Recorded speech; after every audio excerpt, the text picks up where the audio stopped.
ఈ విషయాన్ని గమనించండి. ఇంకా మందిరాల కొరకు ప్రార్థన చేయండి. మరి అలాగే దేవుడి నామములో జరుగుతున్న ప్రతి కార్యం కొరకు కూడా ప్రార్థన చేయాలని తెలియజేస్తాము.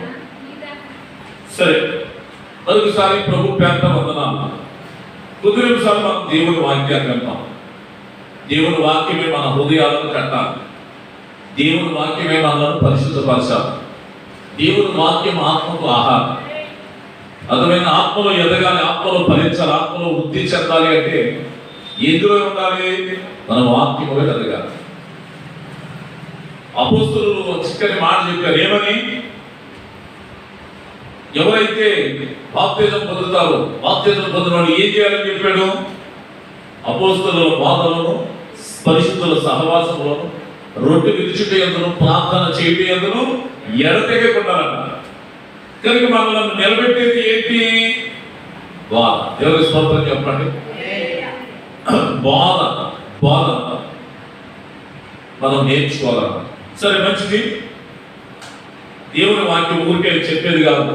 చాలా సేపు ప్రార్థన చేసి కనిపెట్టినప్పుడు దేవుడు ఇచ్చిన సందేశమే మీకు తెలియజేస్తూ ఉంటాం. సరే, ఈ రోజు వరకు మరి ప్రార్థన చేసినప్పుడు పరిశుద్ధాత్ముడు ఒక విషయాన్ని జ్ఞాపకం చేశాడు. యాకోబు పత్రిక 1వ అధ్యాయం 17వ వచనంలో మనం చూసినట్లయితే చక్కటి మాట ఉంటుంది. భక్తులైనటువంటి మనలతో, పరిశుద్ధులతో చెప్తున్న మాట ఏమిటి అంటే, మోసపోకండి. 16-17 వచనాలు. నా ప్రియ సహోదరులారా, మోసపోకుడి. శ్రేష్టమైన ప్రతి ఈవియు, సంపూర్ణమైన ప్రతి వరమును పర సంబంధమైనదై జ్యోతిర్మయుడకు తండ్రి యొద్ద నుండి వచ్చును అనేటువంటి మాట. దేవునికి స్తోత్రం కలుగును గాక. దేవుడు మనకి ఒక సంఘం నైనా మా మందిరానికి ఏం పేరు పెట్టాలి అన్నప్పుడు దేవుడు బయలుపరిచిన పేరేంటి? జ్యోతిర్మయుడు ప్రార్థనా మందిరం. అది జ్యోతిర్మయుడు మినిస్ట్రీస్ అని చెప్పి దీన్ని రిజిస్టర్ చేయించబడటం జరిగింది. దేవునికి స్తోత్రం కలుగును గాక. ఆ పేరు మీదే దేవుడు 4 గ్రామాలలో 4 మందిరాలు పంపించాడు. ఈ పరిచర్య ఇంకా ముందుకు సాగాలని మీరంతా ప్రార్థన చేయండి. అలాగే చాలా సందర్భాల్లో స్వార్థ ప్రకటించడానికి, మరి సభల్లో వాక్యం చేయడానికి, ప్రార్థనలు చేయడానికి దేవుడు మరి నన్ను నడిపిస్తూ ఉన్నాడు. మీరందరూ ప్రార్థన చేస్తున్నారు. మీ ప్రార్థనలే మమ్మల్ని ఎంతగానో క్షేమంగా కాపాడుకుంటూ వస్తాయి. దేవునికి మహిమ కలుగును గాక. అలాగే కొంతమంది పరిశుద్ధుల సహవాసాలు కూడా ఉన్నాయి. ఆయా సందర్భాల్లో మీకు కూడా కోటాలు పెట్టాలని రేపు 23వ తారీఖు ఉదయకాలం ఇక్కడ సారోను ప్రార్థనా సహవాసపు దైవజనులు, దైవ సేవకులు రావడంతో ఉన్న మీటింగ్ జరుగుతుంది. ఉదయం 10 గంటల నుంచి మధ్యాహ్నం 1 గంట వరకు. కనుక వాళ్ళతో ఉండాలి, పాల్గొనాలంటే మీ అందరినీ ఆహ్వానిస్తున్నాం. రండి తప్పనిసరిగా. మరి వచ్చిన వారికి ఆతిథ్యం ఇవ్వాలి. ఆ విషయం వరకు ప్రార్థన చేయండి. దేవునికి స్తోత్రం కలుగును గాక. ఇంకొక శుభవచనం ఏంటి అంటే, మీకే చెబుతున్నాక ఎవరికి చెప్పలేదు. మరి రేపు 22వ తారీఖు వస్తే మా పెళ్లి ఇంచుమించుగా 30 సంవత్సరాలు అన్నమాట. దేవుని స్తోత్రం చెప్పండి. అప్పుడు ఇక అన్యులుగా ఉన్నాం. మరి అన్య పద్ధతుల్లోనే పెళ్లి అయింది. మరి ఇంట్లో తండ్రి గారే రక్షించబడి కారణాన్ని బట్టి అయినా దేవుడు సంకల్పం, దేవుడు ప్రధానంగా ఏర్పాటు చేసుకొని పెళ్ళి అయ్యి 22లో పెళ్ళి అయితే అదే 92లో అయ్యింది 22వ తారీఖు. ఇక 98లోనే క్యాన్సర్ అనే వ్యాధి, చనిపోయే పరిస్థితి. కానీ దేవుడు అప్పటి నుంచి ఇప్పటి వరకు కూడా తన సేవ వరకు, తన సంఘం వరకు, తన సాక్షాత్ ఈ రోజు వరకు కూడా కాపాడు. దేవుని స్తోత్రం చెప్పండి. దాని విషయంలో చాలా పెద్ద స్థుతికుడికి పెట్టాలి అనుకున్నాం. మరి ఇలా పెడితే బాగుంటుందంటే మా చిన్నప్పుడు మంచి ఆలోచన చెప్పాడు. ఫంక్షన్ హాల్లో పెట్టారు అసలు లేదు రాదు.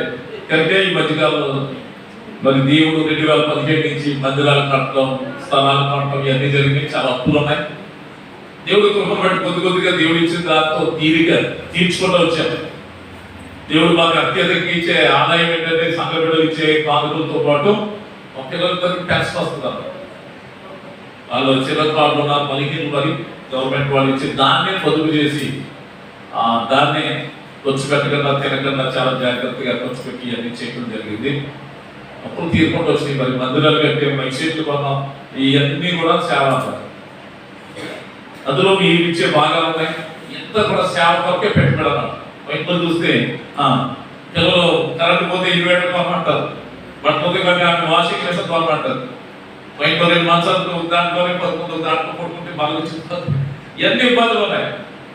నన్ను చాలా మంది బడి మార్చమంటారు, 9 సంవత్సరాలు అయిపోతున్నారు. మరి అన్ని కుదిర్చుకొని సేవలో పెట్టుబడి పెడతా ఉన్నాం. ఎందుకంటే ఒక ఆత్మ వస్తే అది దేవుడు పరలోకంలో ప్రతిఫలం ఇస్తాడని, ఆత్మ సంబంధమైన ప్రతి ఆరాధన మంచిగా జరగాలని. మరి ఇవన్నీ కూడా పెట్టడం వల్ల ఏమీ ఉండట్లేదు. మీరు కావాలంటే ఇంట్లో చెక్ చేసుకోవచ్చు. సరే, ఏదేమైనా ఇలాంటి ఇస్తే కాస్త క్రిటికల్ పరిస్థితుల్లో ఎన్నో దుఃఖాలు, ఎన్నో భారతకాల అనుభవాలు, ఎన్ని సాక్షి చెప్పాలనుకున్న గుట్ట పెడతాం అనుకుంటే వీలు కలగలేదు అన్నమాట. ఎందుకంటే మననే చూసి క్రిస్మస్ పెట్టుకుని డబ్బులు అయిపోతాయి. ఇక్కడ పెడితే డబ్బులు పడలేదు కానీ కొంత నలుగురి, అలాగే 9 గడపడము సుద్దిగోడు జరిగింది. అవన్నీ ఉన్నాయన్నమాట. ఇప్పుడే కొంచెం తీరుకుందాం అనుకుంటాం. ఎందుకంటే కూటం పెడితే ముందు వెనక కూడా కొంచెం నలుగురు ఉంటారు, కొంచెం వాళ్ళకి మర్యాద చేయాలి. అందుకని కూటం పెట్టకపోయా. ఇక ఆ సందర్భంలో నేను సహవాసం కూటం ఆహ్వానించాను. అలాంటి మంగళవారం వస్త్రాలు ఉంటాయని ఇప్పుడైనా దేవుడు సూచించాలని పెట్టాం కనుక రావాలనుకున్న వాళ్ళు తప్పనిసరిగా రండి, వాటితో ఎక్కించి దేవుడు సూచిద్దాం. ఇది సాక్ష్యం. ఎన్నో నలుగురు, ఎన్నో బదిలీలు, 30 సంవత్సరాలు ఇలా ఉంటాం, ఇలా జీవిస్తాం అన్న సంగతి అసలు పొరపాటు కూడా. కానీ దేవుడు నమ్మదగిన ఆ యొక్క ఎరుగు ఇబ్బందులు, కష్ట నష్ట సమయాల్లో కాల్చి కాపాడు. మా యాత్ర నడకతో ప్రారంభమైంది, సైకిల్తో ప్రారంభమైంది, చిన్న బండి, తర్వాత ఒక పాత బండి, ఇలాగా ఎన్నెన్నో అనుభవాలు. 95లోనే రక్షణ పొందడం జరిగింది. ఆ రక్షణ పొందినప్పుడు దేవుడు ప్రణాళిక సంకల్పం ఇలాగ సేవలపై వాడుకుంటున్నారు. అదే గొప్ప సంకల్పం. దేవుని స్తోత్రం చెప్పండి. హల్లెలూయా. కనుక వీటిని బట్టి దేవుడు స్తుతించాలి. మరి 3 వారిపై మా జీవితాలు దేవుడు శీఘ్రింపజేశారు. మరి అక్కడి నుంచి 2002 ఇక్కడికి వచ్చేసారు. ఇక్కడికి వచ్చి కూడా 20 సంవత్సరాలు అయిపోతుంది రావడం జరిగింది. ఆ సందర్భంలోనే మరి ఇక్కడికి వచ్చి చిన్న గుడిసి ఇక్కడ ఉండేది, చిన్న పూర్పాకం దగ్గర ఉండేది. అలాగే స్తుతిస్తూ ఆరాధన చేసినప్పుడు దేవుడు అన్నాడు, ఇక్కడ మందిరాన్ని ఇక్కడ ఆరాధన క్రమంగా జరిగించమన్నాడు. ఎవరు వచ్చిన రావడం. అలాంటి టైంలోనే అసోగ్యం పరిచయం అవడం, మీరు ఎవరు లేరు. అలాగే రక్షించబడి ఇంకా చాలా మంది వచ్చారు. నిలవలేదు, నిలిస్తే స్థలం జరిపోదామన్నా. సరే, ఎందుకు నిలబడలేదు మనకు తెలియదు. వచ్చే ప్రతి ఒక్కరికి ప్రభు మేలు చేసుకుంటూ వచ్చాడు.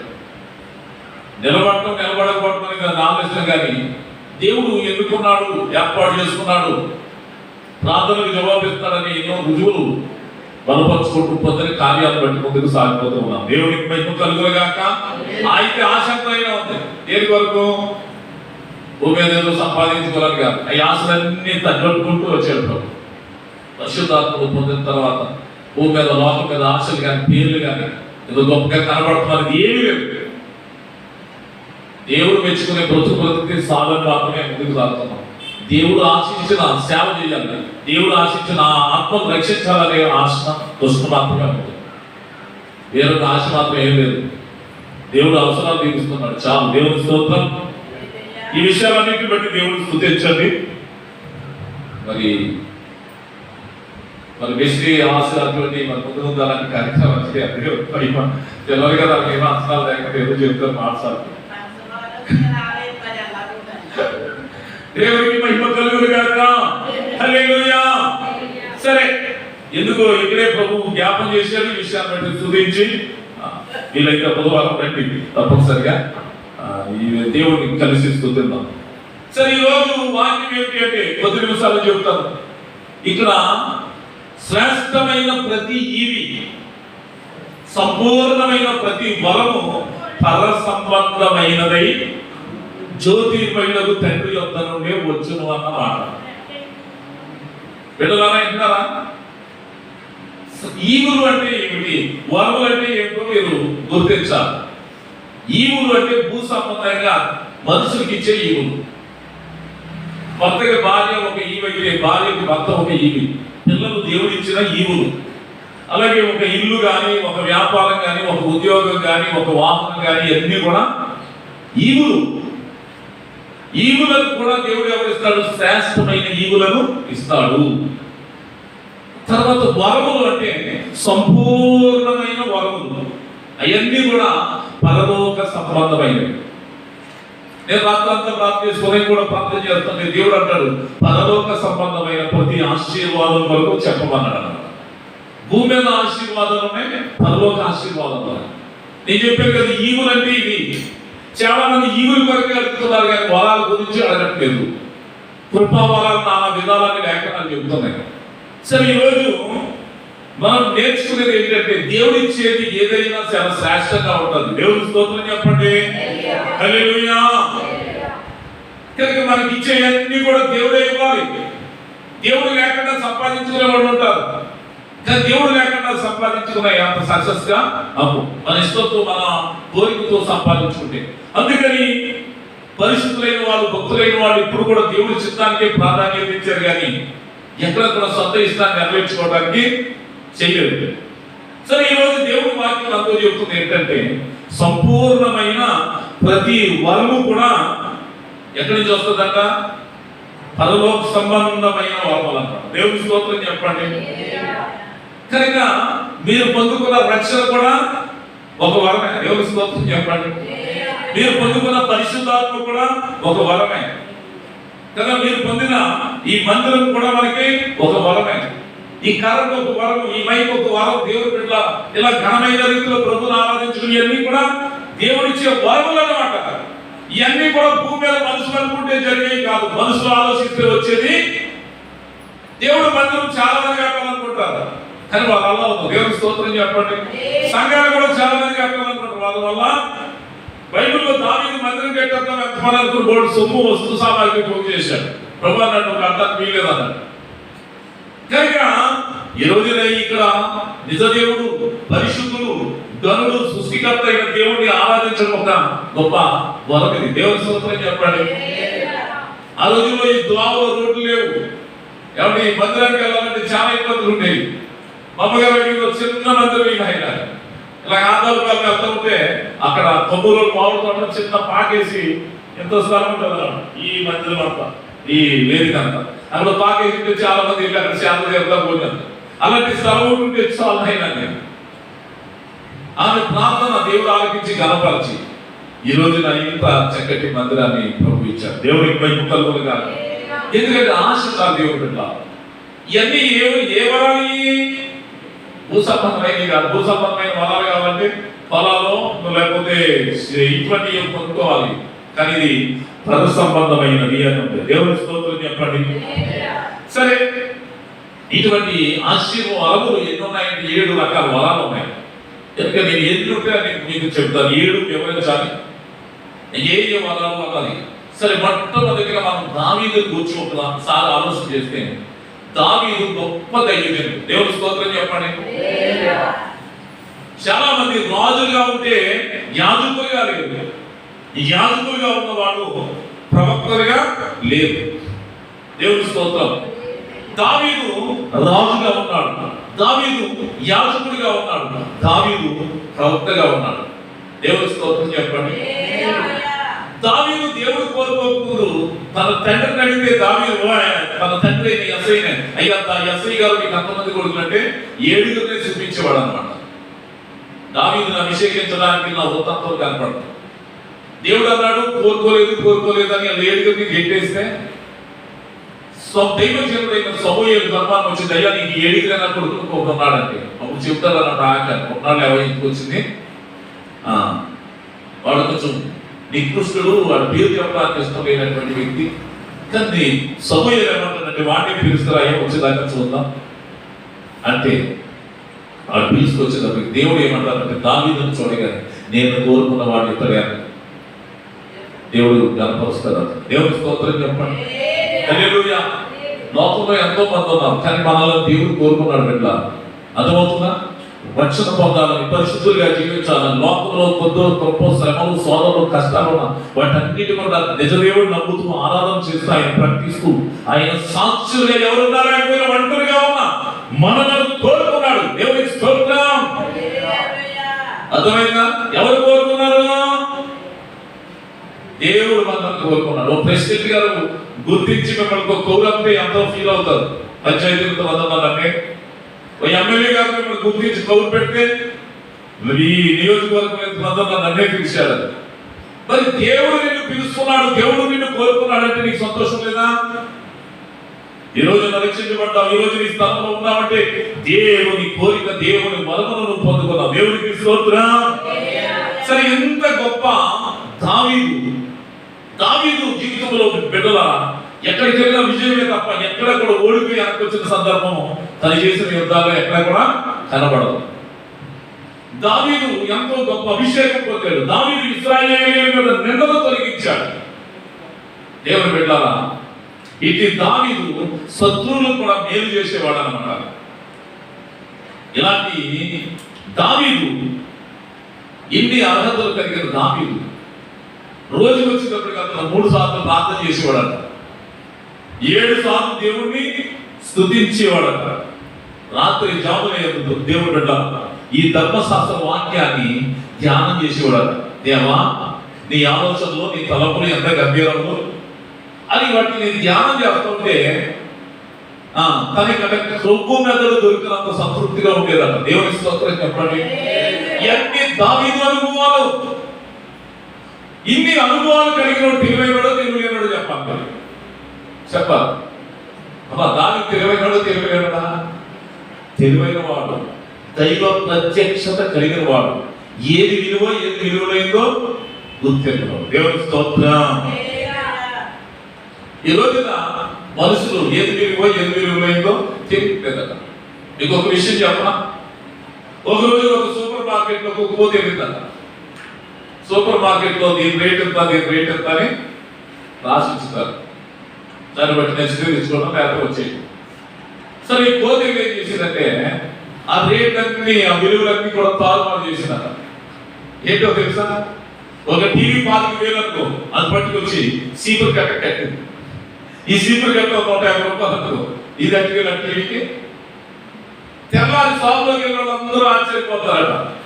ఏంటి అంటే వాటి విలువలను మార్చేసింది. ఏమిటనగా రేట్ అయిన దాన్నేమో రేట్ లేనట్టుగా, రేట్ లేని దాన్నేమో రేట్ ఉన్నట్టుగా. ఈ రోజున సాతాను కూడా మనిషికి విలువైనది విలువైనట్టుగా, విలువైనది విలువైనట్టుగా చూపెడతా ఉన్నాడు. దేవుని స్తోత్రం చెప్పండి. అందుకే చాలా మంది యేసు ప్రభువు దగ్గరకు రావట్లేదు. సరే, ఇన్ని విషయాలు ఎందుకు చెప్తున్నాను అంటే, మరి దావీదు ఏది చేసినా విలువగానే కోరుకుంటాడు అన్నమాట.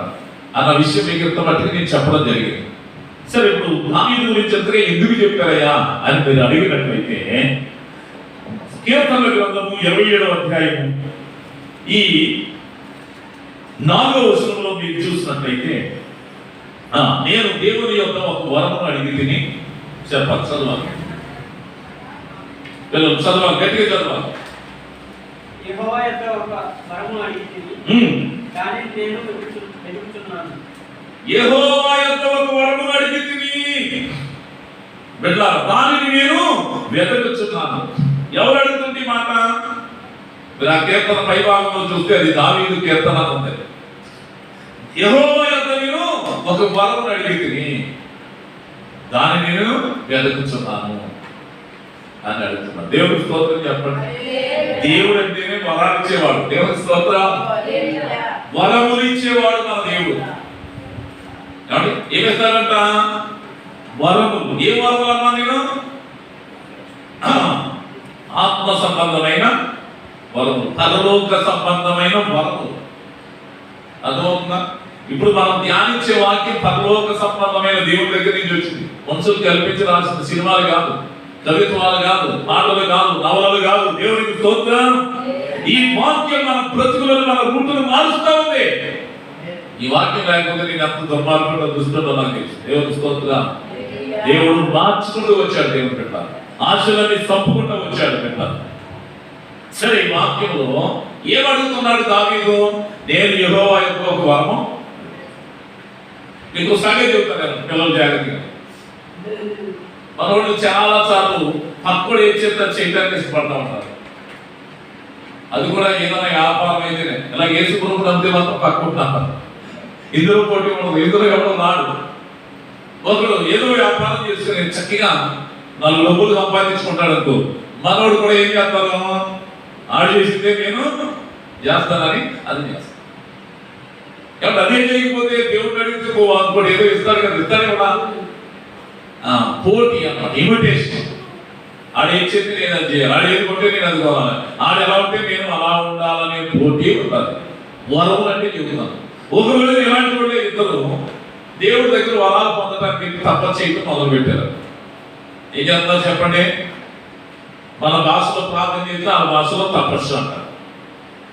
సరే, ఆమెతో దుర్మార్గులు ఒకసారి మీరు ఆలోచించాలి. కొద్ది రోజులు అలా తపస్సు చేయగా, ఇది కథ మాట నిజం కాదు, తపస్సు చేయగా దేవుడు ప్రత్యక్షం అయ్యాడట.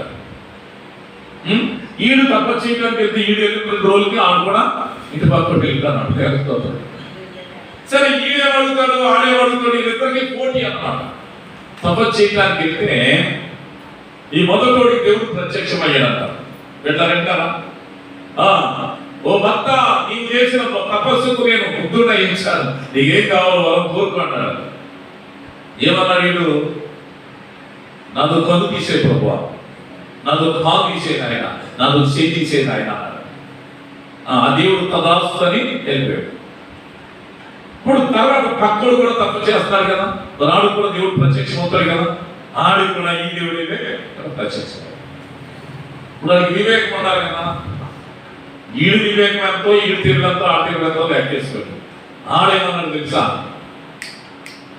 ఇదిగో మా పక్కడికి నువ్వేమిచ్చావో నాకు ఆడ మీద రెండు ఇవ్వమన్నాడు. ఇదొక స్తోత్రం చెప్పండి. ఇప్పుడు ఇంకేమిచ్చాడు? ఒక కన్ను తీశాడు, కాలు తీశాడు, ఒక చెయ్య, ఒక కొత్త కాలు లేకపోతే చక్కగా బ్రతికించు. ఇప్పుడు అదేమన్నాడు? ఎవరు ఆడు కూడా ఏదో తోసింది అడగాలి, కానీ ఆడికి ఏమి ఇచ్చేవు దాని మీద రెండు అన్నాడు. దేవుని స్తోత్రం చెప్పండి. ఇప్పుడు వాడికి ఏం లేవు, వీడికి ఒక్కోటి బతుకుతున్నాడు కానీ ఆడికి రెండు. కానీ చాలా మంది ఈ రోజున ఒకరి మీద ఒకరు పోటీ. ఈ విషయంలో ప్రాంతంలో పోటీ ఉంటే ఎంత బాగుంది, భక్తులో పోటీ ఉంటే ఎంత బాగుంది, మందిరానికి వచ్చే విషయంలో పోటీ ఉంటే బాగుంది. ఇంట్లో ఉండదు, కానీ వ్యాపారంలో కానీ సంపాదనలో కానీ పోటీ. దీనివల్ల నష్టపోయిన కూడా ఉన్నారు కదా. మొదటివాడికి ఏమి నష్టం కాదు, రాయిగా బతికేస్తున్నాడు, కానీ రెండో వాడికి సత్యన సేవలు అన్నమాట. కానీ సరిపోదా పర్వాలేదు, కానీ బాధలతో బతకడం చాలా కష్టం, అవయవాలు లేవుతో. సరే, నేను ఎందుకు మాట్లాడి చెప్తుంటే, దావీదు అడిగిన వరం ఏంటి? దేవుని స్తోత్రం చెప్పండి. దావీదు చాలా పేద పరిస్థితుల్లో గొప్పవాడయ్యాడు. దావీదు అడిగిన వరం ఏంటి అని మేము చూసినట్లయితే, దేవుడు పెట్టారా కిందకి అడుగుతాడు. వినాలి మాట ఏంటది? ఎందుకే అదే 27:4 ఎందుకు? నీ ప్రసన్నతను చూడాలని 4 ఇప్పుడు ఇందాక చదివింది కాబట్టి కింద ఉన్నాను చదవాలి. అదే వచ్చిన కదా, అసలు ఏర్పడతలేదు. ఎలా 27:4 కీర్తనలు 27:4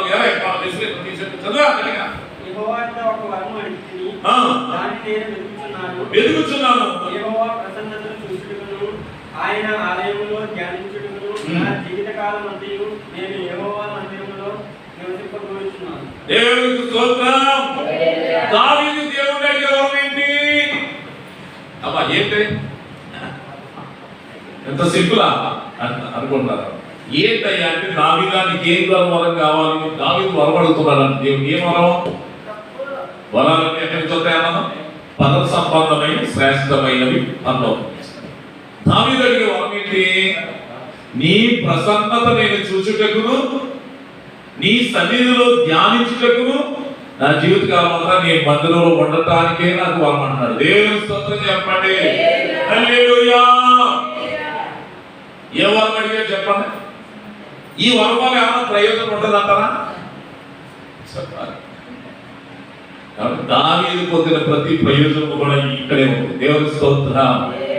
ఏంటయ్యా దావీదు, నువ్వు ఒక వరం అడుగుతున్నాను, దావీదు నేను వెతుకుతున్నానండి. దావీదు నీకు ఏం కావాలి వరం అంటే ఏమంటాడు తెలుసా? అయ్యా, అనుదినము కూడా ప్రతి ఉదయం సాయంకాలం నీ ప్రసన్నతను నేను చూడాలి, నీ సన్నిధిలో నేను ధ్యానం చేయాలి. నేను బ్రతుకు దినములంతా నీ మందిరంలోనే ఉండాలి అంట. దేవుడి స్తోత్రం చెప్పండి. హల్లెలూయా. దేవుడు కనబడితే అడిగే వరం ఏదయ్యా అంటే, చూసారా, ఎందుకు మందిరం అంటే దేవుని ప్రసన్నతను చూడాలి. ఎందుకు మందిరం అంటే దేవుడి సన్నిధిలో ధ్యానం చేయాలి. ధ్యానం అంటే ప్రార్థన, ఆలోచన. నా భవిష్యత్తు నేను ఎలా సాగాలి, నా ఫ్యూచర్ ఏంటి, నా పిల్లల భవిష్యత్తు ఏంటి అన్న విషయాలు మనం దేవుడి మందిరంలో అడగాలి. ధ్యానం అంటే ప్రార్థన. ఏంటయ్యా దావీదు కోరుకున్న వరం అంటే నీ మందిరంలో ధ్యానించడానికి, నీ ప్రసన్నత చూచడానికి నా జీవితకాలం అంతా నీ మందిరంలోనే. మందిరం ప్రేమించినట్టుగా దావీదుకి దేని కూడా ప్రేమించలేదు బిడ్డ. మీరు చూస్తే 23వ కీర్తన 8వ వచనంలో అంటాడు కదా, చిరకాలము నేను యెహోవా మందిరంలోనే నివాసము చేసేదను. దావీదు రాజుల గ్రంథంలో కానీ దినవృత్తాంతాల గ్రంథంలో కానీ దేవుడు మందిరంలో సమకూర్చిన ఆస్తి చూస్తే వేల లక్షల కోట్ల రూపాయల ఆస్తి ఉంటుంది. దేవుడు మందిరాన్ని ఈ రోజున ఎంతో సులభంగా చూసేవాళ్ళు ఎంతో మంది ఉన్నారు. దావీదా మనం దేవుడిని ఏదో అడుగుతాం, భౌతికమైంది ఏమడుగుతాం? మా పిల్లలు దీవించు ఆయన, అయ్యా మమ్మల్ని దీవించే, ఆరోగ్యంతో నింపయ్యా, ఇల్లు అయ్యా, వాక్యం అయ్యా, అప్పులు తీర్చయ్యా. ఈ అడగడం తప్పట్లేదు, ఇవన్నీ ఆటోమేటిక్ గా కలుగుతాయని అంటాడు. చూడు, దావీదుకి అన్ని ఇచ్చిన, దావీదు తృష్ణ, దావీదు కోరిక, దావీదు ఆశ ఏంటంటే నీ ప్రసన్నతను నేను ఎక్కడ కనబడుతుంది? ప్రసన్నత ఇంటికాడ ఉన్న వాళ్ళకి దేవుడు ప్రసన్నత కనబడతా? టీవీ ముందు కూర్చున్న వాడికి దేవుడు ప్రసన్నత కనపడతా?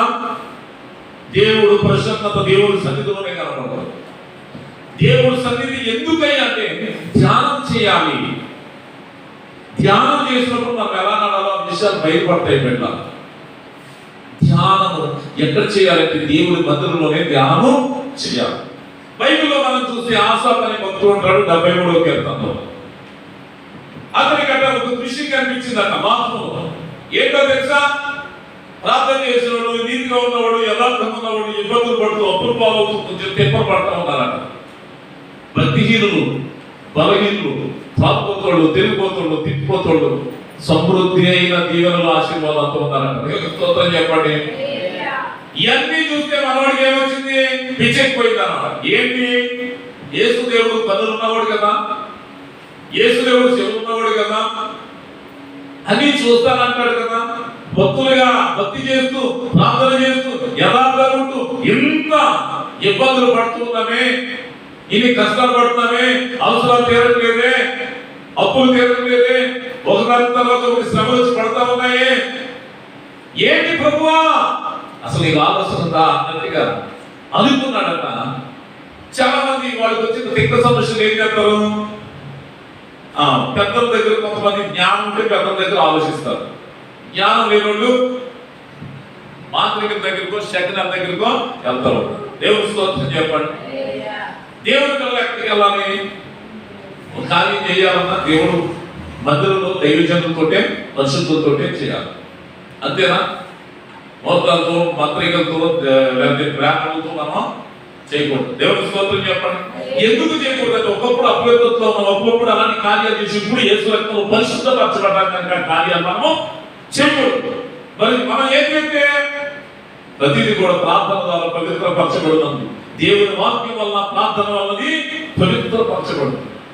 పరిశుద్ధులకు ఎక్కువ పరిశుద్ధతే. కనుక దేవుని బిడ్డ ఈ ఆసాఫ్ కూడా తనకు వచ్చిన కష్టంలో తోటోళ్ళ దగ్గరికి వెళ్ళలేదు, తక్కువ దగ్గరికి వెళ్ళలేదు. మీరు 16 వచనాల్లో చూస్తే అతను అంటాడు, నాకు వచ్చిన ఆలోచనను బట్టి నేను దేవుని మందిరంలో ధ్యానం చేయడానికి వెళ్తానని చెప్పి అతడు దేవుడి మందిరంలోకి వచ్చాడంట. దేవుడి స్తోత్రం చెప్పండి. దేవుని సన్నిధిని ధ్యానము చేయడానికి గమనం పట్టుకోండి. కీర్తనల గ్రంథం 73వ అధ్యాయం 73వ కీర్తన. అంటే దేవుడి మందిరంలో మీరు ధ్యానం చేస్తే ఆలోచన ఖచ్చితంగా దొరుకుతుంది బిడ్డ.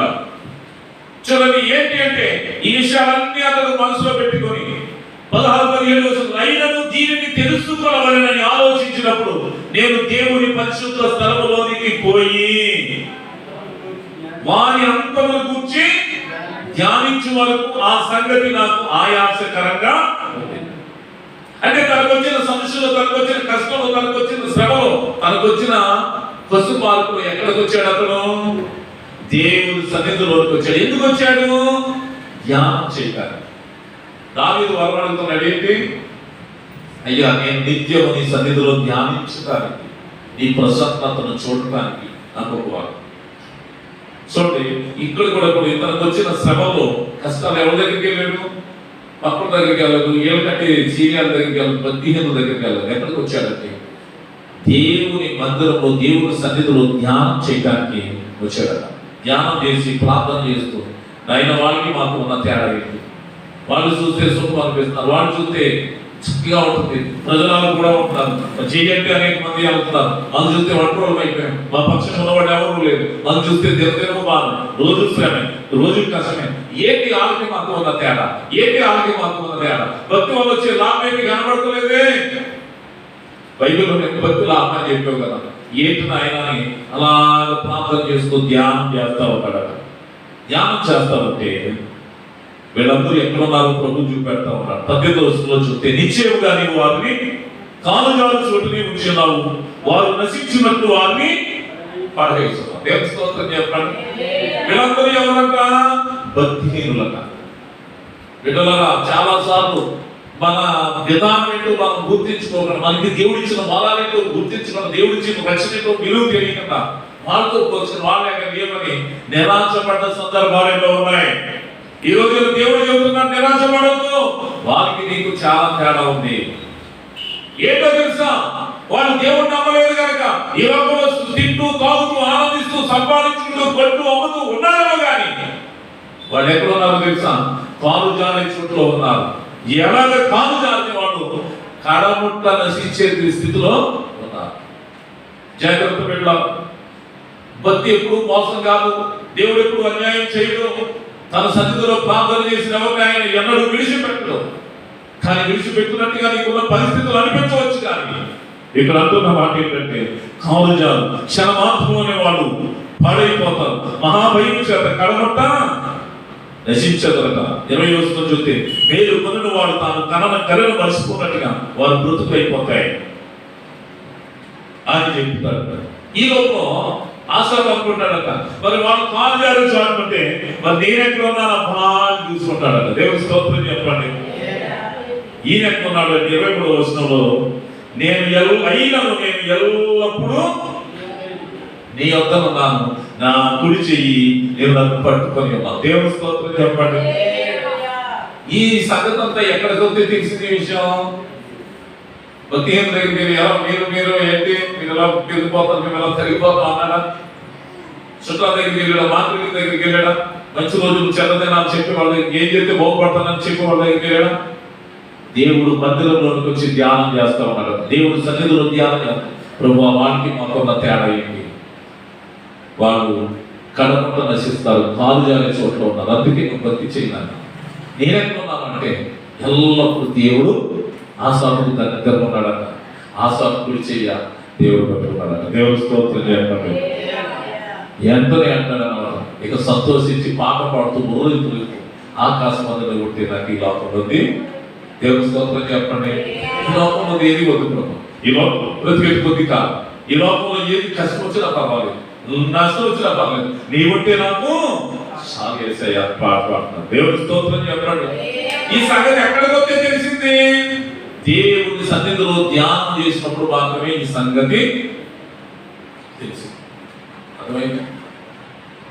మనం కూడా దేవుడి సన్నిధిలో ఆలోచన చేయాలి, పరిశుద్ధులతో ఆలోచన చేయాలి, దేవుడి దగ్గర ఆలోచన చేయాలి. దేవుడు ఏమన్నా ఆలోచన ఇవ్వలేనాడా? ఆయన గురించి రాయబడుతుంది, ఆలోచన కన్నా ఆశ్చర్యకరుడు, బలవంతుడైన దేవుడు. దావీదు అడుగుతున్న వరం ఏంటంటే, నీ సన్నిధిలో ధ్యానించడానికి నాకు ఒక వరం. వరం ఏంటంటే, చిరకాలం నీ మందిరం నుండే భాగ్యమే నాయన అంటున్నాడు తప్ప ఇది ఏది నాకు వద్దు అంటున్నాడు. దేవునికి మహిమ కలుగునుగాక. హల్లెలూయా. అంటే దేవుడు సన్నిధిలో ధ్యానం చేస్తే నీ భవిష్యత్తు ఏంటో, నువ్వు నమ్మిన దేవుడు ఎంత గొప్పవాడు, నీవు అనుసరించే భక్తి పరిశుద్ధ జీవితం ఎంత మేలు చేస్తుంది, ఈ విషయాలు మీకు అనుభవం అమ్మా అంటున్నారా? అంతే తప్ప లోకంలో వాళ్ళే నేనే అది ఎప్పుడు అనకూడదు. అలాగే అయినంత మాత్రం లోకంలో మీరు దరిద్రుడిగా ఉంచుతారని ఎప్పుడు ప్రభువు చెప్పలేదు. మనం చేయాల్సింది ఏంటంటే మన కోరిక, మన ఆశ అంతా ఏంటి? దావీదు ఆశ అంతా, దావీదు ఒక వరం అడుగుతున్నాడు దేవుడు. ఏంటయ్యా నీ వరం అంటే? ఏమంటున్నాడు? నీ సన్నిధిలో నేను ధ్యానించడానికి, నీ ప్రసన్నతను చూడటానికి, నీ మందిలో జీవితకాలం ఉంటే వరం నాకు దయచే అంటాడు. దేవుడి స్తోత్రం చెప్పండి. ఇదే వరం. దావీదు మందిరంలో ఉండే ప్రతి ఆశీర్వాదాన్ని పొందుకున్నాడు. దేవుడిచ్చే ప్రతి ఆశీర్వాదాన్ని పొందుకున్నాడు. దేవుడిచ్చే శ్రేష్టమైన ప్రతి వరాన్ని పొందుకున్నాడు కనుక దేవుడి సన్నిధిలో అతడు ధ్యానించడానికి మొదలుపెట్టాడు. కనుక దేవుడు పెట్టాలా, మనం ఎక్కడ ధ్యానం చేయాలి? మన ఆలోచన ఎవరు? మనం ఎక్కడ విచారణ చేయాలి? మనం ఎక్కడ వెతుక్కోవాలి? చెప్పాలి. దేవుడి సన్నిధిలోనే వెతుక్కోవాలి. దేవుడి సన్నిధిలో వెతుక్కుంటేనే స్టాండర్డ్ అయ్యి శాశ్వతమైన చక్కని పరిష్కారం. దేవుడికి స్తోత్రం. అంతే తప్ప ఇక్కడ దేవుళ్ళో ఉంటూ అన్యుల్లో వలె, లోకం వలె, నమ్మని వారి వలె మనము చేయకూడదు. ఒక రోజున బైబిల్లో సౌలు అనే వ్యక్తి ఉన్నాడు. బిడ్డల సౌలుకు దేవుడే ఎంపిక చేసుకున్నాడు. ఎలాగా? రాజు. ఇశ్రాయేలు మొట్టమొదటి రాజు ఎవరంటే సౌలే. సరే, అంటే సౌలు దేవుడి అభిషేకం పొందిన తర్వాత ఒక 2 సంవత్సరాలు చాలా చక్కని పరిపాలన చేశాడు. బిడ్డలారా, ఎలాంటి పరిపాలన? దేవుడు ఏది చెప్తే అది. తర్వాత సంవత్సరాలు వచ్చేటప్పటికి అతడు రూట్ తప్పిపోయినట్టుగా కనపడతా ఉంటారు. రూట్ తప్పిపోవడం ఏంటి? దేవుడు మాట అంటే దేవుడు మనకు ఎప్పుడు ఎలా ఉంటాడో ఇలా నాతో చెప్పాలి తోడుగా. అలాగని చెప్పి నువ్వు పొరపాటు చేస్తాను దేవుడు మాటలు ప్రతిసారి తునీకరిస్తే ఎప్పుడు దేవుడు నీకు తోడుగా ఉంటాడా? సౌలుని ఒక రోజున ఒక పరిపూర్ణమైన పంపించాడు. యుద్ధానికి అమాలేకులు బొత్తుగా నాశనం చేయగా అయినా వాళ్ళు నాకు ఎప్పుడు శత్రువులు, నువ్వు వాళ్ళు ఉంచొద్దంటే ఇతను ఏం చేశాడు? వాళ్ళు నా చచ్చుబుచ్చులు అంటే అన్నిటినీ చంపి మంచి వాటిని తీసుకుని వచ్చి అగాగు అనేటువంటి అమాలేకుల రాజును ప్రాణంతో తీసుకొచ్చాడు. దేవుడికి అది నచ్చలేదు. దేవుడి స్తోత్రం చెప్పండి. ఆ సందర్భంలో అంటాడు, బలులు అర్పించడం కంటే మాట వింటా. సరే, దేవుడి పిల్లలుగా మనం ఏం చేయాలంటే ఆయన చెప్పింది మనం చెయ్యాలి. ఆయన చెబుతున్న మాట ఏంటంటే ఇదే వాక్యమే. ఈరోజు మొత్తం ఏం చెబుతున్నాడు? వరములు పయనించేస్తాను. ఏ వరం అడిగేవో దావీదు అంటే ఆయన అంటాడు, ఏ వరం? నీ ప్రసన్నతను చూడటానికి, నీ సన్నిధిలో ధ్యానించడానికి, నీ మందిరంలో ఉండనట్టుగా నాకు అది దేవుని స్తోత్రం చేస్తాను. అందులో ఏంటంటే ఆసాపు ధ్యానం చేయగా ఏం దొరికింది? తన భక్తికి వచ్చే విలువేటో, భక్తిహీనులకు వచ్చే నష్టమేటో అది ఆ సన్నిధిలోనే పొందుతాం. ఇప్పుడు దేవుడు పెట్టాల ఈ సౌలు జీవితానికి వచ్చేటప్పటికి ఈ సౌలు మొదటి సమూయేలు గ్రంథం 28వ అధ్యాయంలో మీరు చూస్తే సౌలట మరి ఏం చేశాడు అని మనం చూస్తే ఇక్కడ ఈ విషయాలు కనబడతాయి.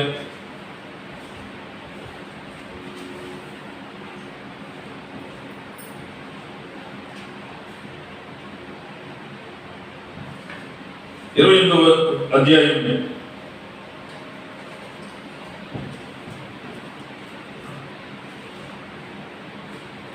6వ వచనంలో చూస్తే యెహోవా యొక్క విచారణ చేయగా యెహోవా స్వప్నము ద్వారానైనను, ఊరిము ద్వారానైనను, ప్రవక్తల ద్వారానైనను ఏమియో దేవుని స్తోత్రం చెప్పండి. నేను ఎందుకు మాట చెప్తున్నా? జ్ఞానం ఎక్కడ చేయాలి, ఆలోచన ఎక్కడ చేయాలి? అమ్మా ఏంటారా? ఈయనెవరైనా ఇశ్రాయేలు దేవుడి దగ్గర ధ్యానం చేసిన ఆలోచన అడిగిన దేవుడు అని ఏం చెప్పలేదు. తెలుగు సమయానికి వచ్చింది, ఒక యుద్ధం వచ్చింది. యుద్ధానికి వెళ్ళాలా వద్దా? వెళ్తే గెలుపు వస్తుందా? ఓడిపోతానా? ఓడిపోతానంటే ఎవరు వెళ్ళరు కదమ్మా. నష్టపోతుందంటే వ్యాపారం చేస్తాం, అది చెప్పేవాళ్ళు ఎవరు? దేవుడే కదా. ఇక్కడ అడుగుతా ఉన్నాడు. ఇప్పుడు దేవుడికి సెలవెత్తు మానేశాడు. ఎందుకు సెలవెత్తు మానేశాడు? ఇతను మీద ఉన్న ఆత్మ తొలగిపోయింది. ఇతరులోకి ఏమొచ్చింది? దురాత్మ వచ్చింది. అంటే దేవుడికి అనిష్టుడు అయిపోయాడు, ఇష్టం లేని వాడు అయిపోయాడు. కారణాన్ని బట్టి దేవుడి తనతో మాట్లాడటం. ఇప్పుడు మాట్లాడుతూ మాట్లాడితే ఏం చేయాలి చెప్పండి? ఆయన పాదాలు పట్టుకుంటే దేవుడు మళ్ళీ కనికరమైన చూపుతాడు. అలాగే మానేసి ఏం చేశాడు తెలుసా? కొంతమంది ఎలాగ అంటారన్నమాట, నువ్వేంటి నువ్వు మాట్లాడకపోతే ఎలా మాట్లాడాలో మాకు తెలుసు, నీ దగ్గరే పొందుకోవాలా, ఈ మందిరానికే రావాలా, ఎక్కడ లేదు దేవుడు, ఎక్కడైనా దేవుడు అని వెళ్ళిపోతాడు. దేవుడి స్తోత్రం చెప్పండి. ఒక రోజు నాకు ఒక వ్యక్తి దగ్గరలో ఉన్న చాలా మందిరాలు మానేసి ఎక్కడో నువ్వు మందిరానికి వెళ్తాడట. ఒక రోజు పాస్టర్ కనిపించి అడిగారట, నాయనా ఇన్ని మందిరాలు నీ ఎదుగుతున్నాయి కదా, ఈ మందిరాలన్నీ దాటుకుంటూ ఆ మందిరానికి ఎందుకు వెళ్తావు అన్నాడు. ఆ మందిరానికి వెళ్తామంటే అతను చెప్పాడంట, ఆ మందిరానికి ఎందుకు వెళ్తాను తెలుసా, 500 రూపాయలు నేను జేబులు వేసుకెళ్తే దేవుడు అటు 1000 రూపాయలుగా చేస్తాడంట ఆ మందిరానికి వెళ్తే అన్నాడు. దేవుడి స్తోత్రం చెప్పండి. అలా చేస్తాడా? దేవుడు ఎలా చేస్తాడు? దేవుడు ఎవరో జేబులో తీసి నీకు వేస్తాడా? అలా అయితే దేవుడు ఏమైనట్టు? దొంగడే కదా, దేవుడు దొంగతనం కాదు, చేయడు కదా. రెండో మాట ఏంటంటే, లేకపోతే ఆయన గవర్నమెంట్కి తెలియకుండా ప్రింట్ నోట్లు తుంది జేబులో పెడతాడా? అది కూడా దేవుడు ఎప్పుడు అలా చేస్తాడా? అది నిజమైన బాధ అబద్ధమైన బాధ చెప్పాలా? బైబిల్ శివలాగా చూస్తే దేవుడు నువ్వు కష్టం చేస్తే ఆశీర్వదిస్తాం, నువ్వు జాగ్రత్తగా బ్రతికితే ఆశీర్వదిస్తాం, నువ్వు పరిశుద్ధంగా ఉంటే ఆశీర్వదిస్తాం, నువ్వు దేవుడి సన్నిధిలో ఉంటే ఆశీర్వదిస్తాం, నీ స్థితి మొదటి కొద్దిగా ఉన్న తుదన మహాభివృద్ధి పొందుతాం, స్టెప్ బై స్టెప్ పైకి వస్తామని చెప్పాడు. కానీ కాగితాలు చేయమన్నది అప్పుడప్పుడు చేస్తా ఉంటారు. ఎవరో మోడీ చేస్తారు కదా, ఏమి లేకపోయినా అందులో గాలి వచ్చి ఒకరోజు సిరిడి సాయిబాబా కూడా అలా చేసేదాన్ని. ఎంత ఉంటే కాలు అయిపోయినారు. దేవుడి స్తోత్రం చెప్పండి. అట్లా ఉన్నాడు కదా, అనంతపురంలో ఉన్నాయి. అప్పుడు కాలు అయిపోతే బకెట్లో నీళ్ళు తెచ్చి చేయి పెట్టి తిప్పి పెట్రోల్ గా మార్చేవారు. పెట్రోల్ మార్చుకుని వెళ్ళిపోయాడు. అప్పుడు విలేకరులు వచ్చారా, ఏమని అమ్మా ఎంటారా నాయనా, నువ్వు చేయి పెట్టి బకెట్లో నీళ్ళు పెట్రోల్ గా మారిపోయినాయి కనుక మనకున్న నదుల్లో కానీ సముద్రాల్లో కానీ చేయబెట్టు, అవన్నీ పెట్రోల్ రాకపోతే ఇక మన దేశంలో మన దరిద్రకు పోతాను. జరిగిందా? తీవ్ర పెట్టాలా? ఆయన కూడా అలాగే ఒకసారి ప్రధానమంత్రి గారు వస్తే గాలి వచ్చి బంగారం వచ్చి తీసేదట. తీర్థం అడిగారు. అప్పుడు కూడా ఏమన్నా తెలుసా, మనం ఎన్ని ఇబ్బందులు పడతా ఉన్నాం, కొంత బంగారాన్ని సృష్టిస్తే దాన్ని అమ్మి మన అప్పులను తీర్చుకోవచ్చు కదా దేశం. అవి జరిగే పనులు నేను ఎందుకు మాట్లాడి చెప్తుంటే, మిమిక్రీలు ఏది ఉన్నట్టుగా చూపించే ఇమిటేషన్ అన్నమాట. దెయ్యం కూడా అదే చేస్తారు. దేవుని స్తోత్రం చెప్పండి. ఇప్పుడు ఈ సౌలు అనే ఈ రాజు ఏం చేశాడు తెలుసా, ఏ కర్ణ పిశాసం కలిగిన వాళ్ళు దేవుడు దేశానికి అపవిత్రం అని చెప్పాడు, అట్టి కర్ణ పిశాసం దగ్గరికి మరి సత్యం చెప్పుకోవడానికి వెళ్ళాడు. దేవుని స్తోత్రం చెప్పండి. ఎనుగోరులో ఒక ఆమె దగ్గరికి వెళ్తే ఆమె దగ్గర కూడా ఎలా వెళ్తాను, మారు వేసం వేసుకుని ఇక నిజం ఎవరికి తెలుస్తాయి? అమ్మా నిజం ఎవరు తెలుస్తుంది? దేవుడు తెలుస్తుంది. కొన్నిసార్లు సాధారణ గారు కూడా ఆ విషయాలు తెలుస్తుంది. దేవుడు స్తోత్రం చెప్పండి. తీరా సోది చెప్పించుకుంటా ఉంటే ఎవరు వచ్చారు? పాతాళం వచ్చి సమూయేలు రాలేదు, కానీ సమూయేలును పోలిన ఒక దురాత్మ వచ్చింది. దేవుని స్తోత్రం చెప్పండి. చాలా సార్లు ఎవరినైనా దెయ్యం పట్టుకు ఏడిపితే ఆ ఇంట్లో అంతకుముందు ఎవరైనా సరిపోతే వాళ్ళు ఇన్విటేషన్ చేసి చూపెడతారు, ఎదిగా పట్టి దెయ్యం. మనోళ్ళు ఏం చేస్తారు? ఆరు పెడతా ఉంటారు. చచ్చినోడు ఎవరు కూడా నరకమన్నా వెళ్ళాలి, లేదంటే పర్వతమన్నా వెళ్ళాలి, దెయ్యాలుగా తిరిగే అవకాశాలు. దెయ్యములంటే సాధారణ యొక్క దూతలు మాత్రమే. ఆ దూతలు ఏం చేస్తాయి? మనోళ్ళు కూడా విచిత్రంగా చెప్తారు అన్నమాట. నీకు ఇలాంటి వాళ్ళు లేరా? నీ అందరూ ఉన్నారు కదా, నీ అందరూ ఉన్నారు కదా. అది నిజమా చెప్పండి. సరే, ఇక్కడ సౌలు మారు వేసంతో వెళ్తే ఆ సోది గతి ఏం చేసింది తెలుసా? నువ్వు సౌలు వెళ్తే అంత కేక అతను ఒట్టు పెడతారా, యెహోవా దేవుడు నీ ప్రాణాన్ని హాని రాదు. సరే, నేను ఇన్ని మాటలు ఎందుకు చెబుతున్నాను అంటే, ఆ దెయ్యం చెప్పే మాటలు నీకు చెబుతున్నాను నేను. ఈ కర్ణ పిశాసం కలిగిన ఆమె చెప్పిన మాట ఏమదో తెలుసా? 16 అందుకు సమూయేలు, యెహోవా నిన్ను ఎడబాసి నీకు పగవాడు కాగా నన్ను అడుగుట వలన ప్రయోజనమేమి? దేవుని స్తోత్రం. దేవుడు నీకు దూరం అయిపోయాడు. దేవుడు నీకు పగవాడైపోతే నన్ను అడుగుతున్న నీకు ప్రయోజనమేంటి? నేను అడిగాడు, మరి ఏం చేయమంటావు? యుద్ధానికి వెళ్ళాలో ఉంటారు. సమూయేలు రూపంలో నా మృత తుల్యముల నుంచి పాతాళం నుంచి వచ్చిన ఆత్మ చెప్పే మాట ఏంటో తెలుసా? దేవుడు పెట్టారా?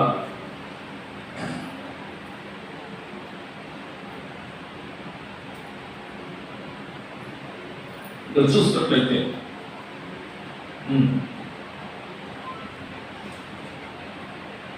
19వ వచనం కింద భాగంలో చూస్తే, రేపు నీవును నీ కుమారులను నాతో కూడా ఉండు అని సౌలుతో చెప్పారు. ఎక్కడ ఉన్నాడు సౌలు? సమూయేలు ఎక్కడ ఉన్నాడు? సమూయేలు రూపంలో ఉన్న ఆత్మ ఎక్కడ ఉంది? పాతాళంలో ఉంది. శరీరానికి వెళ్తే రేపు నువ్వు ఈ టైం వచ్చేటప్పటికి నీతో నీ కుమారులు కూడా నాతోటే ఉంటారు. తర్వాత అతను వ్యాధులు పడి ఏడ్చినట్టుగా ఉంటారు. ఈ విషయాలన్నీ నేను ఎందుకు మీకు చెబుతున్నానో తెలుసా? ధ్యానం ఎక్కడ చేయాలి, ఆలోచన ఎక్కడ చేయాలి, విచారణ ఎక్కడ చేయాలనే విషయం చెబుతున్నాను. దేవుని స్తోత్రం చెప్పండి. నేను ముగించబోతున్నా. ఎక్కడ చేయాలి అంటే దేవుడు మందిరంలో ధ్యానం చేయాలి, దేవుని దగ్గర ఆలోచన చేయాలి. సోదరి దగ్గర కానీ, మాంత్రికుల దగ్గర కానీ, దేవుని పిల్లలు మంచి చెడ్డలు చెప్పేవాళ్ళ దగ్గర ఆలోచన చేయకూడదు అన్నది ఇక్కడ స్పష్టం. దేవుని స్తోత్రం చెప్పండి. హల్లెలూయా. మన దేవుడికి ఇష్టం చేయండి లేని దేవుడి పిల్లలుగా మనం కూడా ఏం చేయకూడదు? చేయకూడదు. అవునా కదా? మా తల్లిదండ్రులకి కొంతమంది ఒక కుటుంబం ఇష్టం లేదని నేను వాళ్ళతో సహవాసం చేశాను. ఎలా ఉంటుంది పరిస్థితి? మా తల్లిదండ్రులకి ఎలా ఉంటుందో చెప్పాలి. అరే, నా శత్రువులతో సహవాసం చేస్తావా? నీ సంగతి చూస్తానని మనసులో శత్రువు ఏమనుకుంటాడు? ఒక రకంగా అతిశయిస్తాడు. నీ తల్లిదండ్రుల దూరమైన నువ్వు వచ్చేవే, నిన్ను వాడుకుంటారులే, వాళ్ళకి ఎన్నుకోడు పొడుస్తాను. అవునా కదా? ఇలాగే దేవుడికి కూడా, దేవుడికి ఇష్టం లేని పని దేవుని పిల్లలు మనం కూడా చేయకూడదు. దేవునికి స్తోత్రం. అలా చేస్తే దేవుడికి అవమానం తెచ్చిన వాళ్ళం అవుతాం, శాతానికి విజయం తెచ్చిన వాళ్ళం అవుతాం. మనం దేవుడి పిల్లలమా కాదా? విలువైన రక్తంతో కడిగేడా లేదా? పరిశుద్ధులుగా మార్చేడా లేదా? పరిశుద్ధాత్మతో నింపేడా లేదా? ఎవరికి లేని గొప్ప కృప దేవుడు మనకి ఇచ్చాడా లేదా? ఎన్నిస్తే మనం ఎవరి పక్షంగా ఉండాలి? దేవుని బిడ్డలారా, సాతానుగాడు ఎక్కడ లోకు దొరికితే అక్కడికి వచ్చి నుంచి ఉంటాడు. మీకు తెలుసా? దేవుని స్తోత్రం చెప్పండి. ఒక రోజున యెహోషువ అనే భక్తుడు దైవ సన్నిధిలో ఉన్నాడు. జకరియా గ్రంథంలో 3వ అధ్యాయం 16వ వచనంలో ఉంటుంది. దైవజనుడు మంచిగానే కనపడుతున్నాడు. పరలోకం అంతా ఏమంటుందో తెలుసా? ఇతడు అగ్నిలో నుండి తీయబడ్డ తొలుపు అని చెప్తుంది. కానీ సాతానుగాడు వచ్చి పక్కన నిలబడ్డాడు. దేవుని స్తోత్రం చెప్పండి. ఓ సాతానా, ఎందుకు వచ్చి నిలబడ్డావు? ఇతడు ఎవరో తెలుసా? అగ్నిలోంచి తీయబడ్డ తొలుపు వలె దిక్కులేక కనకలాడుతూ ఉన్నాడు కదా. పరిశుద్ధతలో కానీ, మాటలో కానీ, స్త్రీలో కానీ, జీవితంలో కానీ రెండు వచ్చావు అంటే సాతాను అంటాడు, ఇదిగో అతను వేసుకున్న బట్టల్లో మైలు అట్టుకుంది, అందుకే వచ్చారు. దేవుని స్తోత్రం చెప్పండి. దేవుడు ఎంతనే ఏం చేశాడు తెలుసా? ఎందుకు మైలు చేసుకున్నావు ఎందుకని అన్నాడా? యెహోషువ అనలేదు. కానీ ఒక దూతను పంపి ప్రశస్తమైన వస్త్రాన్ని ఇచ్చి ఆ మైలు వస్త్రాలు తీసివేసి అతనికి ధరింపజేసినట్టుగా అక్కడ లేకనమాట. దేవుని స్తోత్రం చెప్పండి. చూసేవా, దేవుడికి నేను సాతానికి ఉంటే తేడా కదా. ఆదాము దగ్గరికి వచ్చాడు. ఎవరు? సాతాను. ఏం చేశాడు? వాళ్ళకున్న మహిమ వస్త్రాలను అబద్ధం చెప్పి తొలగించేశాడు. దేవుడు తన బిడ్డలు కదా పోతే పోయే అవమానాన్ని సిగ్గు కుదలేడా? ఏం చేశాడు ఆయన? శర్మపు సొక్కాయలు గుర్తించి తన బిడ్డల యొక్క సిగ్గులు కప్పాడు. దేవుని స్తోత్రం. దేవుని బిడ్డలారా, నేను ఒక మాట చెబుతున్నాను. మనము దేవుని పిల్లలము. దేవుడికి అసహ్యమైనది దేవుని పిల్లలు చేయకూడదు. దేవుని స్తోత్రం చెప్పండి. దేవుడికి ఇష్టం లేని పని మనము చేయకూడదు అన్నది ఇక్కడ ఈ విషయాలు పెట్టారు. ఇప్పుడు సౌలు ఎక్కడికి వెళ్ళాడు? ఎక్కడికి వెళ్ళాలి అసలు? ఇతను హిజ్కియా కూడా దేవుడు చెప్పాడు, నువ్వు సస్తావు అబ్బాయి. ఎక్కడ ప్రార్థన చేశాడు ఆయన? సత్సాలని చెప్పింది దేవుడే. అయినా దేవుడు సత్యం ఏం చేశాడు? అతడు గోడ కొట్టు మొహం తిప్పుకొని కన్నీళ్ళు విడిచినప్పుడు సస్తావు అన్న ఓటకి 15 సంవత్సరాలు ఆయుష్ ఇచ్చాడు. దేవుని స్తోత్రం చెప్పండి. కానీ ఇప్పుడు ఈ సౌలు కూడా దేవుడు పాదాలు పట్టుకుని బ్రతుకులాడితే ఆ పరిస్థితి కాదు. అంటే ఇంత మాటలు సౌలు గురించి ఎందుకు చెబుతున్నాను అంటే, ధ్యానించుటకు ఒక బలం ఎక్కడికి రావాలి? దేవుని సన్నిధిలోకి. దేవుని సన్నిధిలోకి వచ్చి మనం ప్రార్థన చేస్తాం. మన భవిష్యత్తు ఎలా సాగదో దేవుడికి బాగా తెలుసు. దేవుని స్తోత్రం. అందుకని సమయం అయిపోతుంది కనుక ఈ మాటతో నేను వేస్తున్నాను. ఈరోజు మనం నేర్చుకున్నది ఏంటంటే, శ్రేష్టమైన ప్రతి వరము పరలోక సంబంధమైనదిగా ఉండి మనకి వస్తుంది. దావీదు ఒక వరం అడిగింది. ఏంటి దావీదు? కదా, ఆయన ఒక కాలి తండ్రి, 4 ఎకరాల పొలం ఆయన అని అడిగాడా? నీ ప్రసన్నతను చూడాలి, భూమి మీద నీ సన్నిధిలో నేను ధ్యానం చేయాలి, నా జీవితకాలం అంతా నీ మందిరంలో ఉండే భాగ్యం ఆయన. దేవుని స్తోత్రం చెప్పండి. దేవుని బిడ్డలారా, మందిరం అంటే తహతహలాడుతూ గనగనలాడిపోయాడు. ఎందుకంటే మందిరంలో ఆయన ప్రభావం ఉంటుంది, మందిరంలో ఆయన ప్రసన్నత ఉంటుంది, మందిరంలో ఆయన ఇచ్చే స్వస్థత ఉంది, మందిరంలో ఆయన ఇచ్చే జీవనం ఉన్నాయి. అందుకని మందిరము అని తండ్రి అయిన దేవుడిని కొనియాడుతూ మొదలుపెట్టాడు. సరే, దావీదు కూడా ఆశ మంచిదేనా కాదా? దేవుడు పెట్టారా, ఇంటి ఆశ దావీదు కలగానే దేవుడు ఏం చేశాడో తెలుసా?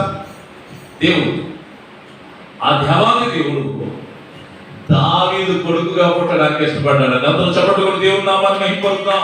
హల్లెలూయా. పుట్టాడా లేదా?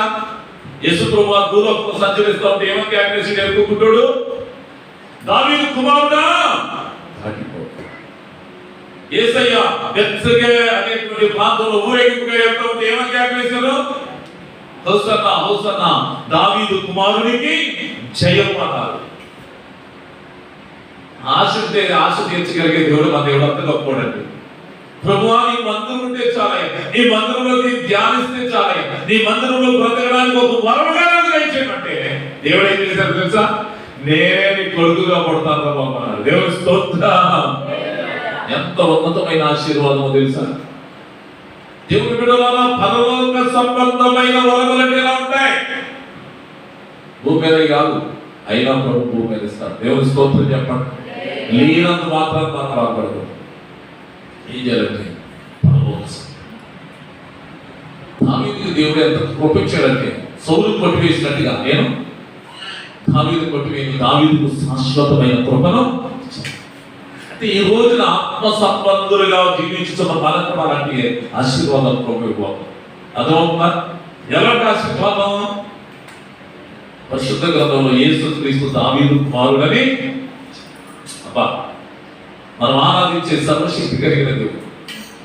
దావీదు అనుకున్నాడు, యెహోవా కావలి నాకు ఏమి కలగదయ్యా, పచ్చికల చోట నన్ను పరుడు చేయయ్యా, గాఢంధకాల అనుభవంలోకి నన్ను తప్పించయ్యా, నువ్వు కాపులు ఉంటే నేను సురక్షితపడ్డానని ధ్యానం చేసి సన్నిధిలో కొలువైన వాడు, 7 సార్లు స్తుతించిన వాడు, 3 సార్లు ప్రార్థన చేసిన వాడు, రాత్రంతా ప్రయాసపడ్డవాడు. ఈ ఆశలన్నీ ప్రభు చూశాడు. బిడ్డలారా, ఈ ఆశలన్నీ ప్రభు చూసి నేనే దావీదు కొడుకుగా పుడతానని, యేసు క్రీస్తు రాజుల రాజు, ప్రభుల ప్రభు, మొదటివాడు, కడపటివాడు, ఉన్నవాడు, రాబోతున్నవాడు, ఏలేవాడు, మనలను రక్షించినవాడు, ఆయన తన కుమారుడిగా పుట్టాడు. దేవుని స్తోత్రం చెప్పండి. ఈ రోజున దేవుడి దగ్గర అడిగితే ఇలాంటి వరాలు అడగాలి. తాత్కాలికంగా ఉండేవి కాదు, భూ సంబంధమైనవి కాదు. ఏమడగన్నాడు ప్రభు? పర సంబంధమైనది, సంపూర్ణమైన ప్రతి వరము పర సంబంధం. మరి ఏమడుగుతున్నారు మేము ప్రార్థనలో? ఎంతసేపు భౌతిక సంబంధమైన విషయాలు కాదు. అవి ఎవరు అడుగుతారంటే సండే స్కూల్ పిల్లలు అడిగే విషయాలు. కాస్త భక్తిలో ఉన్నతంగా మనం ఎదిగిన వాళ్ళు, ఆత్మలో వర్ధిల్లిన వాళ్ళు ఏం చేయాలి? దేవుడు కార్యాలు జరగాలి, దేవుడు నామములో విజయాలు రావాలి అనే అడగాలి. ఎన్ని సంవత్సరాలైనా మన వృత్తిగా అన్నట్టుగా మనం ఉండకూడదు. దేవుడు కొరకు మనం విజయాలు సాధించిన వాళ్ళంగా ఉండాలి. దేవుడి స్తోత్రం. సరే, అధ్యాత్మ నేను ఇంకా ముగిస్తున్నాను. మరొక మాట గుర్తు చేసి ముగిస్తాను. ఎఫెసీ పత్రిక 2:8 ఒకసారి చదవండి. ఈ రోజు వచ్చిన మీకు అందరికీ దేవుడు ఇలాంటి వరములను అనుగ్రహించును గాక. అందరూ చెప్పండి ఆమేన్. సన్నిధిలో ఉంటే ఎంత ఉన్నతమైన ఆశీర్వాదము ప్రభు చెప్పారు. మీరు విశ్వాసము ద్వారా కృప చేతనే రక్షింపబడి ఉన్నారు. ఇది మీ వలన మీరు విశ్వాసము ద్వారా మీరు దేవుడు యేసు ప్రభు దేవుడని నమ్మి విశ్వాసం ద్వారా కృప చేతనే రక్షించబడి ఉన్నారు. ఇది మీ వలన కలిగినది కాదు. ఇది మీ యోగ్యతను బట్టి, మీ భక్తిని బట్టి, మీ ప్రార్థన బట్టి, మీ పరిశుద్ధ జీవితాన్ని బట్టి కలిగింది కాదు. దేవుని వలన. బిడ్డలారా, ఏంటి రక్షణ? ఏంటిది అమ్మ? ఏంటారా రక్షణ? ఏంటిది చెప్పాలి. దేవుని వరం. దేవుని స్తోత్రం చెప్పండి. మీరు పొందిన రక్షణ దేవుని వరం. ఇప్పుడు దేవుడు వరాన్ని కాపాడుకుంటారా, మీకు పోగొట్టుకుంటారా? బిడ్డలారా వినాలి. దేవుడు రక్షణ ఏమిచ్చాడు మీకు? ఈ క్రియలను బట్టి కలిగింది కాదు, మీ విశ్వాసం ద్వారా, నీ కృప చేతనే ఈ రక్షణ మీకు కలిగింది. ఏ రక్షణ? యేసు ప్రభు దేవుడు దాన్ని బాప్తిజం పొందగానే నీ పేరు దేవుని గ్రంథంలో రాయబడింది. నీవు ఆయన బిడ్డగా మార్చబడ్డావే, నువ్వు పరిశుద్ధురాలుగా ఎదుగుగా ఉన్నావే. ఇది నీ వల్ల కలిగింది కాదు, ఇది దేవుని వరం. దేవుని స్తోత్రం చెప్పండి. ఇట్టి దేవుని వరాన్ని చాలా మంది ఏం చేస్తున్నారు చెప్పండి? పోగొట్టుకుంటా ఉన్నారు, నిర్లక్ష్యపరుస్తూ ఉన్నారు. నీలో ఉన్న వరాన్ని నువ్వు అలక్ష్యం చేయొద్దంటాడు తిమోతికి. పెద్దల హస్త నిక్షేపణం చేసి నిన్ను అభిషేకించినప్పుడు నీలోనికి వస్తున్నటువంటి ఆ వరమును అలక్ష్యము ఏం చేయాలి? ఉపయోగించాలి, పెంపొందించుకోవాలి. పేరు రోజు రోజుకి పెంపొందించుకోవాలి. ఈ రోజున రక్షణ ఒక వరం కనుక అటువంటి కృప దేవుడికి ఉన్న మనందరికి దేవుడు దయచేయను గాక. ఈరోజు మీకు చెప్పిన వాక్యం ఏంటి? శ్రేష్టమైన ప్రతి ఈవియు, సంపూర్ణమైన ప్రతి వరము కూడా పర సంబంధమైనది, పరలోక సంబంధమైనదైన జ్యోతిర్మయుల తండ్రి యొక్క నుండి వచ్చిన వరం ఏంటంట? సంపూర్ణమైనదే, పర సంబంధమైనది. దావీదు ఏ వరాన్ని పొందుకున్నాడు? ఏం కోరుకున్నాడు ఆయన? నీ ప్రసన్నతను చూచుటకు, నీ సన్నిధిలో ధ్యానించుటకు, నా జీవితకాలం అంతా నీ మందిరంలో ఉండే వరం నాకు ఇల్లు ఆయన. దేవుని స్తోత్రం చెప్పండి. ధ్యానం అంటే ఆశాపు ధ్యానం చేసి భక్తిహీనులకు, భక్తులకు వచ్చే లాభం ఏంటో కనిపెట్టగలిగాడు. కానీ సౌలు మాంత్రికుల దగ్గరికి వెళ్ళి నష్టపోయినట్టుగా మాత్రం. దావీదు ఆశను తీర్చిన దేవుడు దావీదుకి ఒక కొడుకుగా యేసయ్య పుట్టాడు. దేవుని స్తోత్రం చెప్పండి. ఈ రోజున వరం అంటే అలా ఉంటారు. దావీదు సంపూర్ణమైన వరం వచ్చిందా లేదా? దావీదు పరలోకంలో ఉన్నాడు, కానీ భూమి మీద ఆయన పేరు రోజు చెప్పుకుంటున్నాం. యేసయ్య ఎవరు పుట్టుపోయాను బట్టి ఆయన అంటాడు, అక్కడ ఉన్న గుడివారు కానీ, అక్కడ ఉన్న ఊరేగింపులో ఉన్న వాళ్ళందరూ దావీదు కుమారుడా నీకు జయం, దావీదు కుమారుడా నువ్వు దాటిపోవు. మత్తయి సువార్తలో యేసు దావీదు కుమారుడని రాయబడింది. దేవుని స్తోత్రం. అంటే దావీదు యొక్క తృష్ణ, దావీదు యొక్క వాంఛ, దావీదు యొక్క ఆశ దేవుడే తన కొడుకుగా పుట్టేటువంటి స్థాయికి వచ్చాడు. ఈ రోజున నీవు కూడా సంపూర్ణమైన వరం అంటే ఏ వరం? ఎంతసేపు భౌతిక విషయాలు కదా, అవి తీరుస్తాడు తప్పనిసరిగా. అవి ఒకవేళ అలాగున్నా నువ్వు ఆశాపులేక నిరాశ పడకుండా ఏం చేయాలి? ధైర్యం కలిగి ఆయన వైపు చూడాలి. ఆయన ఇచ్చే వరాలు సంపూర్ణమైనవి. ఎలాగో తెలుసా? 1000 తరములు నువ్వు చేసిన భక్తి, నువ్వు చేసిన ప్రార్థన, నువ్వు ఉన్న విశ్వాసం, నీవు చూపిన పరిశుద్ధతను బట్టి నీ పిల్లలు ఆడపిల్లైనా మగపిల్లైనా 1000 తరాలు ఆశీర్వదిస్తారు.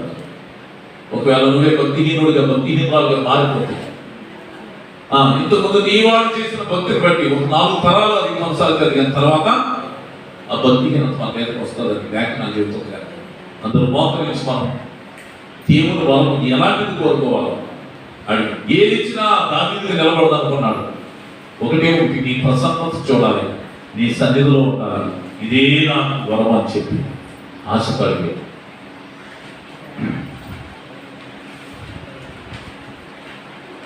స్తోత్రం. అందరూ కళ్ళు మూసుకొని